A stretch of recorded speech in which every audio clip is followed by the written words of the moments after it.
Hey, do you like this song? I feel like hearing the first 10 seconds of it over and over and over. Let me start with the good. The map editor, the campaign editor, the little optional side modes, that's awesome. In fact, those modes by themselves boosted the score of this game by like 40 points. Which is just awesome. I mean, I want to just say this, without hyperbole, I had more fun fiddling with the map editor and designing campaign scripts and figuring out how things work and trying to solve just different issues with that than I did actually playing the game. In fact, I think I gave a grand total of like 5 pluses to the gameplay for both campaigns total. I don't know how else to summarize that, to be real with you.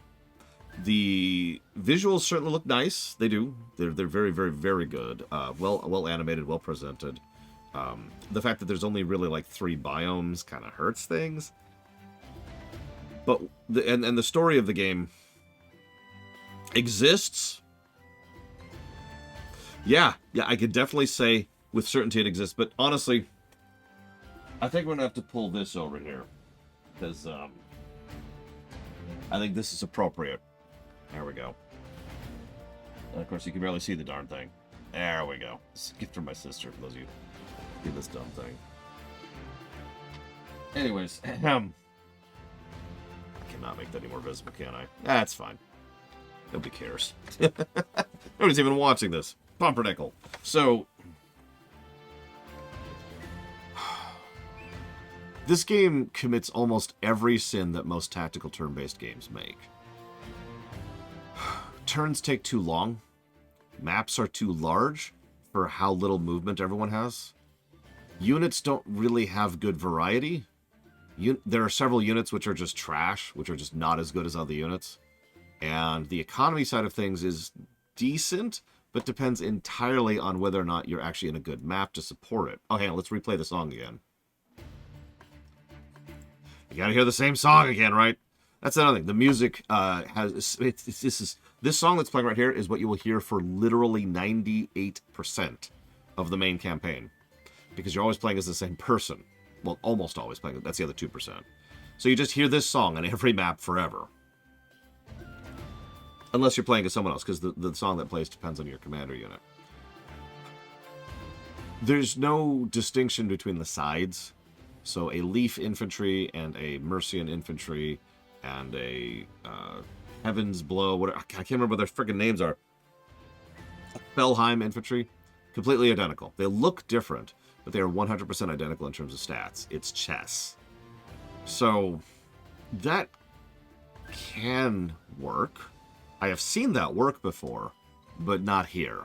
It actually removes some extra depth to the game. And like I said, with the unit design problems that are already there, because there's some units that are just straight up trash, that doesn't work either. Like, for example, let's say you have a unit that is relatively cheap, very fast, it's got good range, low health, but decent damage, and does more damage when combined with another of its own type. Okay, that sounds like a swarm unit, right? Cool. You can produce 1 unit per turn. On some maps, you can produce 2. You're probably noticing a trend, but I'll move forward a little bit.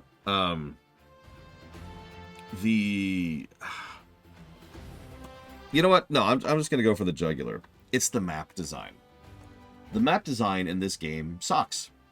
I gave 1 level positive to the entire game for a single mission in the DLC, which was Florin 2, if you're wondering. It was the only level I consider to be actually well designed in the entire game. Every other level was just a pretty bog standard kill-all, or the kind of thing that I would expect from either a tech demo or something from the 90s. You know what I'm talking about, right? You played strategy games back in the day? No, of course you haven't. But if you have, I'll let the song move forward. If you have, you know what I'm talking about. There's no real design on display. It's just enemy base and units, your base and units, go. And that's kind of it. No varied win conditions, no variety of scripts or triggers or anything fun or interesting or innovative. It's just a map. And here's the worst part. That's fun. The first and second and maybe third time. This is Dragon Age 2 syndrome in a nutshell. Something that is fun, but ultimately shallow. And as a result of the shallowness, it gets old quickly. Everyone is going to get older at a certain point or another. Where your point is depends on you. But at some point or other, you just kind of are like, okay, I'm doing the same map again. Now, the DLC upped the ante here by having the same map, but also on the side, over there, there's some gimmicks and mechanics. And that's it. I'm not even going to get into the final mission, which is so many levels of bullcrap. I'm just moving on. The puzzles are good. I actually like the puzzle modes, legitimately. They're exactly what they sound like. Here's the layout, here's the setup, solve for X, go. Cool, fun, interesting, engaging, absolutely. I like the arcade modes. They're a little bite-sized, but they're fun for what they are. And it does have co-op, so that's cool. But if, yeah, here's the thing that really bothers me. Remember I mentioned that map editor? That map editor is legit. We spent about 5 hours designing a couple of missions, just 2. And we didn't polish them, because polish takes a lot of time, and that's not what we were there to do. We were there to review. But if I was to actually polish those up, that'd probably take a few more days, because that's how that works. But I honestly think we came up with some really interesting and legitimately cool mechanics. Let me name one for you. So, enemy bases down here. They've got 4 barracks. Now, they are scripted to gain money every turn, so they don't need towns. And they gain enough money to produce dogs. Because we were going with dog theme. We decided on dog theme, we went with dog theme. So they can push out 4 dogs every turn. They also have a mounted cavalry, who is the enemy dog handler, who is controlling the enemy dogs and forcing them into this horrible zombie state. Okay. There's also a fairly defensible line, followed by another fairly defensible line, followed by your spot. And your job is to not die. Cool. You start off with almost nothing. But you do start off with several villagers and no source of income. But you have multiple barracks. Every time you get a villager back to your town, you gain a chunk of money. There's one other town off to the side, which will generate a villager every turn, so long as you still control it. However, the moment the enemy attack that town, it's destroyed. There's no capturing it back. It's just gone. The moment you destroy the enemy mounted cavalry, the guy who runs around, it plays a cutscene saying you've taken out the dog handler and the dogs have gone free. Why is that significant? Well, if you decide to take out the enemy barracks, the first time you take them out, they spawn dogs, and then they're destroyed, so you can't actually capture their barracks. But if you take the dog handler out first, then he's dead, the dogs are free, and you knock over the barracks, nothing happens. There's some give and pull, and it would take several polishing passes, several QA tests to really make this thing pop, but that's the general concept. All of that is more designed than every mission in the entire game had. And that was something we threw together as a tech demo to test how the editor worked. The second map, I think, was a lot more fun and interesting, and we did a little bit more fiddling with that. So, the enemy starts over here, and we've staggered where they were, so they would come in waves to you, depending on how far away they were. We just counted tiles. And the enemy also spawns 4 dogs over at the right side of the map every turn. You start off with very little, and no barracks, no ability to produce units whatsoever. However, after a couple of turns, you're told, hold the line, hold the line. Caesar's coming. He's a dog. So Caesar shows up. Yes! Caesar shows up, and he's got lots of scripts attached to him, because every time Caesar kills a unit, you basically convert it, right? That's the idea. So you knock over one of the enemy dogs, it becomes one of your dogs, fresh and ready to go on the spot. Now, if done properly, this is actually really nicely balanced, too, because it's not as wavy as you'd think, because it's pretty easy to lose momentum, and if you lose momentum, you're dead. But if you gain momentum, then you become this tidal wave of dogs, basically a zombie apocalypse scenario, sweeping over the rest of the map, taking all the enemy dogs, which then wins the match. However, we added a few other gimmicks on that, because why not?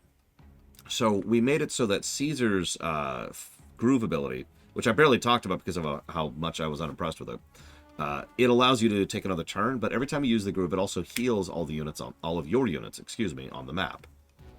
And it allows Caesar to then take another turn. You also don't generate very much groove from combat, but what you do is every time you convert a dog, you gain a bit of groove for Caesar. So conversions give you groove, groove gives you heals, and another turn on Caesar, which allows you to convert more. See the idea? All of this whole concept, was all stuff that's available in the game.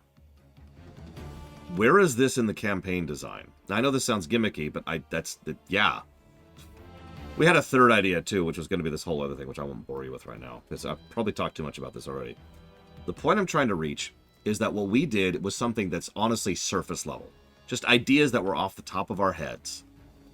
Other stuff that occurred to me when I was vacuuming during the lunch break was, like, for example, you could do a thing where you have no money generation, so you only gain money from killing enemy units. Mercenary campaign, right?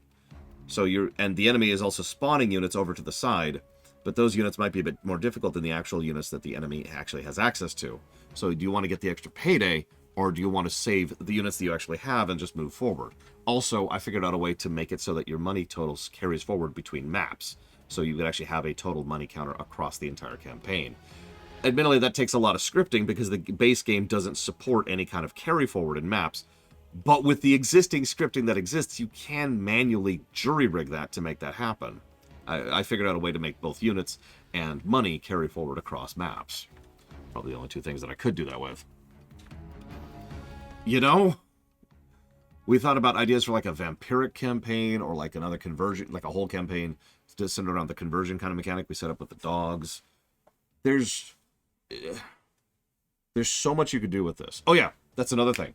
We came up with a re-raise mechanic, or Life 3, if you're familiar with that. So there's actually a lot of ways to accomplish this. It boils down to this. Commander dies, and rather than instantly losing the match, they can get back up. Now, making them get back up instantly, that's easy. That's a joke. What got tricky is making it so they could get back up after a certain requirement has been met. Maybe a certain number of turns. Maybe a certain counter has to be raised by doing certain types of action, like killing enemies, or converting enemies, or claiming spots, or whatever. Maybe you need a certain amount of money. Maybe you require maybe some kind of combination of all these things. But the point is, maybe you have to use grooves on other commanders. All of these things are things you could do within the map editor. And I'm spending so much time talking about this because I want you to understand that if you want a game to be a sandbox to make your own maps and campaigns, this is it. This is a really robust map editor and campaign editor that I extraordinarily recommend. I've actually legitimately put thought into trying to use this as a way to maybe do some of the rewrites or extant stuff. Because there's even a cutscene editor, for God's sakes, that allows you to make custom cutscenes for certain events, on top of everything else that I just told you about. But I don't recommend playing the campaign, because the campaign sucks. Next game, so, pause. I mentioned this on stream, too. A lot of the games that have been scoring badly lately are games that I was looking forward to, which clearly proves, as Lord Harriman said, that I just have terrible, terrible ability to tell what games I'm going to actually enjoy before I get there. There's like 4 other games on the list right now, actually I think 5 other games on the list right now, that I am legitimately looking forward to. And I hope at least one of them is actually good. And speaking of which, that's the next game we're going to be hitting, which is Maneater. See you there.